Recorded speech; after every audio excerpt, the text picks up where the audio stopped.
গতকালকে একটা video viral হয়েছে। মুশফিকুর রহিম বাংলাদেশের ক্রিকেটার, চিনেন না? মুশফিকুর রহিম ইমামতি করতেছে আর পেছনে অন্যান্য ক্রিকেটাররা তার পেছনে নামাজ আদায় করতেছে। আলহামদুলিল্লাহ বলেন। ভালো না খারাপ? কোরআনের বিধান নামাজ, এটা বাংলাদেশের প্রত্যেকটা ক্ষেত্রে মুসলমানরা পালন করুক। এই নামাজের দৃশ্য দেখলে আপনার কলিজায় মানে ঠান্ডা লাগে না? আপনার অন্তর শীতল হয় না? আপনার চক্ষু শীতল হয় না? হয়। এই নামাজের দৃশ্য দেখার পরে কিছু কিছু মানুষ অনলাইনে দেখলাম কমেন্ট করছে যে বাংলাদেশ ক্রিকেটের মধ্যেও মনে হয় জঙ্গি ঢুকছে। এই তো বাংলাদেশের চিত্র। এটা কি রাজনৈতিক কথা? দেখেন, তারা ক্রিকেট খেলে, এটা তাদের জগৎ। কিন্তু আল্লাহর নবী যে বলেছে, আল্লাহ রাব্বুল আলামিন যে বলেছেন, ইন্নাস সালাতা কানাত আলাল মুমিনিনা কিতাবাম মাওকুতা, নামাজের সময় হয়ে গেছে, সঙ্গে সঙ্গে তুমি নামাজে দাঁড়িয়ে যাও, সঙ্গে সঙ্গে তুমি ওয়াক্তমতো নামাজ আদায় করো। তো একজন ক্রিকেটার আল্লাহকে বিশ্বাস করে ফিল্ডে নামাজ আদায় করলে সমস্যাটা কোথায়? কথা বলে না? এখন আজান হয়ে গেছে, এখানে যদি আপনাদেরকে নিয়ে নামাজ আদায় করি সমস্যা আছে? ওই যে ওখানে ক্ষেত খামারে কাজ হচ্ছে, কথার কথা, নামাজের ওয়াক্ত হয়ে গেছে, আপনি যদি নামাজ আদায় করেন সমস্যা আছে? সমস্যা কাদের জানেন? যারা বামরাম নাস্তিক, তার সিরা পাগল। আরো যারা বলেন ঠিক কিনা? বন্ধুরা আমার, আওয়ামী লীগ, বিএনপি, জাতীয় পার্টি, ইসলামী আন্দোলন, অমক তমক, এগুলো কোনো বিষয় না। আপনি যেই দলই করেন, আপনাকে কোরআনকে ভালোবাসতে হবে, আল্লাহকে ভালোবাসতে হবে। আরো যারা বলেন ঠিক কিনা?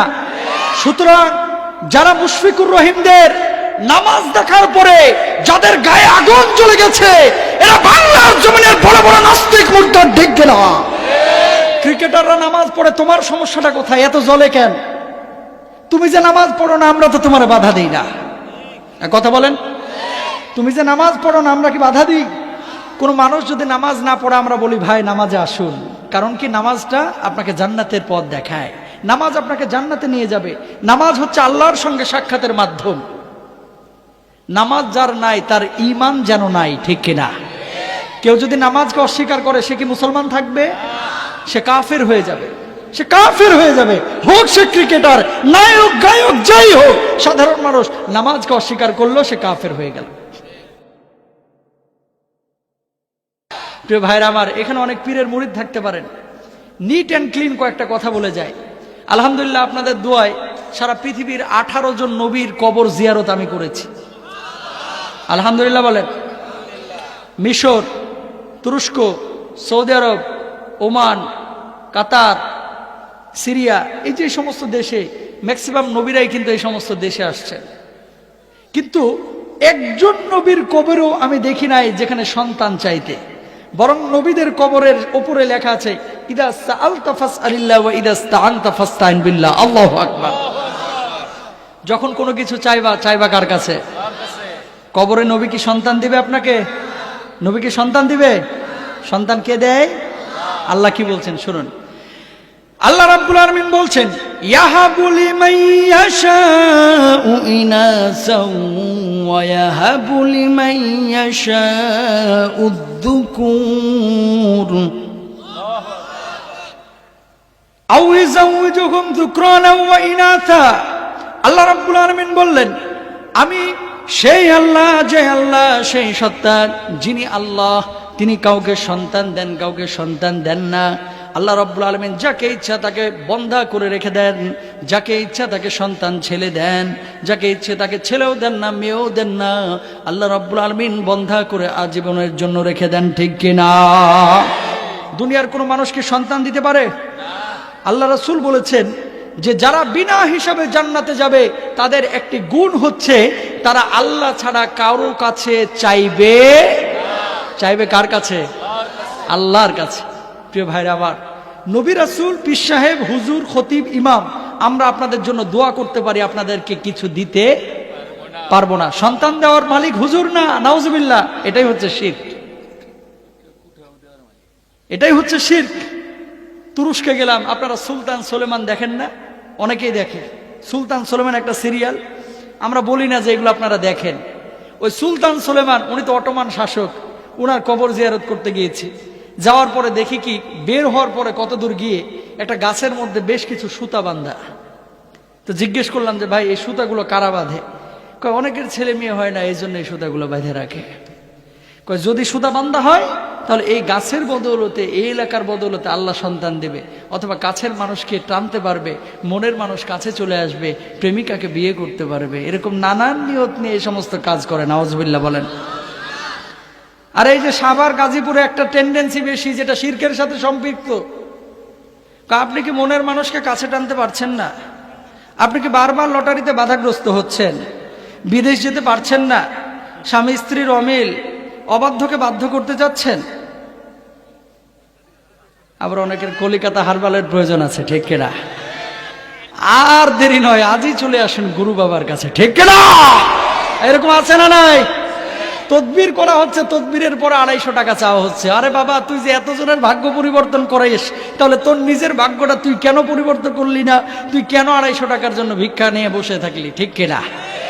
250 টাকা তুই নিজে চাস, তুই নিজের ভাগ্যটা নিজে পরিবর্তন করে ফেলাইতি, ঠিক কিনা? সরাসরি শিরক। কথা বলে না? সরাসরি কি? আরো জোরে, সরাসরি কি? শিরক। আল্লাহ রাসূল বলেছেন যে কয়েক শ্রেণীর মানুষ বিনা হিসাবে জান্নাতে যাবে। 1 নাম্বার হচ্ছে এরা লৌহ গরম করে শরীরে তাপ নিয়ে চিকিৎসা নেয় না। লৌহ গরম করে তাপ নিয়ে চিকিৎসা মানে কি? তখন আরবে আল্লাহ রাসূলের জামানায় একটা চিকিৎসা পদ্ধতি ছিল। ধরেন এখানটা ক্ষত হয়েছে, তো লোহাটাকে গরম করতো, করে এই ক্ষতের পাশে এরা চাপ দিত। চাপ দিলে সাময়িকভাবে ভালো মনে হতো, কিন্তু পরবর্তীতে এখানে ফোসকা পড়ে কালো দাগ পড়ে যেত। আল্লাহ রাসূল এটা পছন্দ করতেন না। তো আল্লাহ রাসূল বলেছেন এই কাজ যারা না করবে এরা বিনা হিসাবে জান্নাতে যাবে। সুবহানাল্লাহ। 2 নম্বর আল্লাহ রাসূল বলছেন ঝাড়ফুঁক যারা নিজেরা করে, এবং ঝাড়ফুঁক করাতে গিয়ে, চিকিৎসা নিতে গিয়ে আরেকজনের উপরে নির্ভরশীল হয় না। দ্যাট মিনস ইমামের কাছে আপনি যাইতে পারেন, হুজুর পানি পড়া দেন, উনি পানি পড়া দিবে, কিন্তু মনে করা যাবে না ইমামের কাছে গেলেই হুজুর আমারে সুস্থ করে দিবে। কথা বলে না দেখি। ডাক্তার, আপনি অসুস্থ হয়েছেন, ডাক্তার মাধ্যম আপনাকে সুস্থ করতে পারে, মাধ্যম মেডিসিন দিয়ে আপনাকে সুস্থ করবে, কিন্তু এটা মনে করা যাবে না ডাক্তারের কাছে গেলেই আমি সুস্থ হয়ে যাব। কথা বলেন, ডাক্তারের কাছে গেলেই কি সবাই সুস্থ হয়ে যায়? না। তাহলে নির্ভর করতে হবে কার উপরে? এরপরে হুজুরের কাছে পানি পড়া নিতে হবে, ডাক্তারের চিকিৎসা নিতে হবে। আল্লাহ রাসূল সাল্লাল্লাহু আলাইহি ওয়াসাল্লাম বলেছেন জীবনের প্রত্যেকটি ক্ষেত্রে, প্রত্যেকটা মুহূর্তে তাওয়াক্কুল করবে কার উপরে? আল্লাহ রাব্বুল আলামিন তাদেরকে বিনা হিসাবে জান্নাতে দিবেন। আরেকটি কথা আছে, আল্লাহ রাসূল বলেছেন অশুভ লক্ষণ যারা বিশ্বাস করে তারা জাহান্নামী, যারা বিশ্বাস করে না তারা বিনা হিসাবে জান্নাতে যাবে। সুবহানাল্লাহ। আপনাদের এলাকায় দেখবেন অনেক সময় ছেলে বের হয়েছে অফিসে যাওয়ার জন্য অথবা কাজে যাওয়ার জন্য, বিড়াল দৌড় মেরেছে সামনে দিয়ে, কয় বাবা আর বাইরে হইস না। কথা বলেন না কেন? কাউয়া আপনার বাড়ির উপর দিয়ে গিয়েছে, কা কা কা করতে করতে কয় বাবা আজকে বাড়ি থেকে বাইরে হইস না। কয় সোমবারে ঝাড় কাটতে নাই, ঝাড়ের বাঁশ কাটতে নাই। দোকানের প্রথম বিক্রেতা এবং ক্রেতার মধ্যে যে লেনদেন, এই লেনদেনটা বাকিতে হতে নাই, এরকম আছে না নাই? কয় রাত্রিবেলায় আয়নায় মুখ দেখতে নাই। আঙ্গুলের নখগুলো বড় হতে হতে একেবারে পাঠার মতো হয়ে গেছে, তাও কাটতে নাই। কয় রাতে কাটা যাবে না, আছে না নাই? আরে এগুলোই তো অশুভ লক্ষণ। বিড়াল দৌড় মারছে বেচারা, বিড়ালের জায়গা দিয়ে বিড়াল গেছে, আপনার কি? কিন্তু এটার অনেকেই অলক্ষ্যই মনে করে, ঠিক কিনা? অশুভ লক্ষণ মনে করে, ঠিক কিনা? কালকে অঙ্ক পরীক্ষা, মাছকে পোলারে আর ডিম দেয় না সিদ্ধ করে, কয় যদি ডিম খাস তাহলে 2টা আন্ডা পাইবি। কথা বলেন না কেন? তো ডিম দিলে আন্ডা পাইবি, এই যে অশুভ লক্ষণ বিশ্বাস করলেন, এটা কি কোরআন হাদিসে কোথাও আছে? আছে? তো বিশ্বাস করেন কেন? আছে না এরকম? কলম পড়া নিয়ে আসে, কলম কার কাছে? ইমামদের কাছে। হুজুর পড়ে দেন। সারা বছর পড়ালেখা করে নাই, ইমাম সাহেবের কাছে 5টা কলম পড়ে নিয়েছে। তারপরে চিন্তা করতেছে A+ পেয়ে যাবে। আরে A+ কি মো আনি? আরে এখন তো অটো গিয়ারে পাস হয়ে যাইতেছে, ঠিক কিনা? পরীক্ষা লাগতেছে না, অটো পাস, ঠিক কিনা? সুতরাং ভাইরা আমার, কয়টা কাজ? কয়টা কাজ? ভুলে গেছে। কয়টা কাজ? 4টা। কয়টা? আরো জোরে, আরো জোরে। বিনা হিসাবে জান্নাতে যেতে কয়টা কাজ? এক নাম্বার, আমার সঙ্গে বলবেন, মুখস্থ করে নেবেন, সহিহ হাদিস মুখস্থ করে নেবেন। এক নাম্বার হচ্ছে লৌহ তাপ দিয়ে কোনো চিকিৎসা নেওয়া যাবে না। কয় নাম্বার? দুই নাম্বার ঝাড়ফুঁক নিতে হবে, কিন্তু ডাক্তারের উপরে, হুজুরের উপরে পূর্ণ তাওয়াক্কুল করা যাবে না। তাওয়াক্কুল কার উপরে? 3 নাম্বার, অশুভ লক্ষণ কোনো কিছু বিশ্বাস করা যাবে না, ঠিক কিনা? 4 নাম্বার, তাওয়াক্কুল করতে হবে কার উপরে? আল্লাহ নবী বিশ্বনবী সাল্লাল্লাহু আলাইহি ওয়াসাল্লাম বলছেন, এই 4 কাজ দুনিয়ার জিন্দেগিতে যদি কোনো মানুষ করে, আল্লাহ রব্বুল আলামিন কিয়ামতের ময়দানে ওই মানুষগুলোকে বিনা হিসাবে আল্লাহ রব্বুল আলামিনের জান্নাতে প্রবেশ করায় দিবে।